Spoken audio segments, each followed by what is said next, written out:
Doctor সাহেব, আমি তো একটা বিশাল বড় রোগে ভুগতেছি, আমাকে বাঁচান ডাক্তার সাহেব। বলুন আপনার কি সমস্যা? ডাক্তার সাহেব, আমার সমস্যা হইলো আমি খাইলে খিদা লাগে না, ঘুমাইলে চোখে দেখি না। ঠিক আছে, আপনি কোনোটাই করবেন না। আপনি এখন আসতে পারেন। এই কদ্দুস, পরবর্তী রুগী পাঠা। ডাক্তার সাহেব আমাকে বাঁচান। আমি হয়তো 10 মিনিটের ভিতরে মারা যাব। কোনো সমস্যা নাই, আপনি 20 মিনিট অপেক্ষা করেন, আমি আধা ঘন্টা পর চলে আসতেছি। ডাক্তার সাহেব, আমার তো একটা অদ্ভুত রোগ হয়েছে, এই রোগ থেকে মুক্তি দিন। আশা করি কোনো সমস্যা হবে না।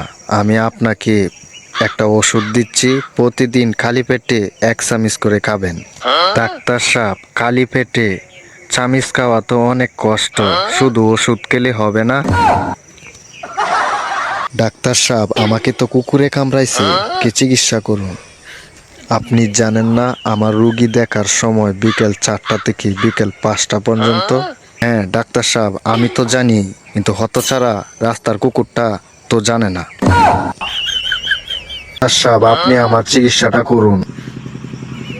বলুন আপনার কি সমস্যা? ডাক্তার সাহেব, আমার সমস্যাটা হলো প্রস্রাবের জ্বালা পোড়া। বুঝছি, মেশিন নষ্ট, ঠিক করতে হবে। মেশিন নষ্ট মানে? বুঝতে পারেন নাই? আপনার প্রস্রাব যেটা দিয়ে টেস্ট করব সেই মেশিনটাই নষ্ট। বুঝিয়ে বলবেন না, আমি তো ভাবছিলাম অন্য কিছু। তো ডাক্তার সাহেব, এখন কি করতে হবে? চিন্তার কোনো কারণ নাই, কালকে একটা বোতলে করে আপনার প্রস্রাব নিয়ে আসবেন। ঠিক আছে ডাক্তার সাহেব, তাহলে আমি আসি।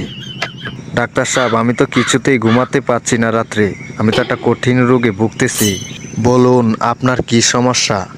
ডাক্তার সাহেব, আমার সমস্যাটা হইলো আমি রাত্রে ঘুমাতে গেলেই দেখি বাঘ, ভাল্লুক, বনের যত পশু পাখি আছে সকলে আমাকে তাড়া করছে।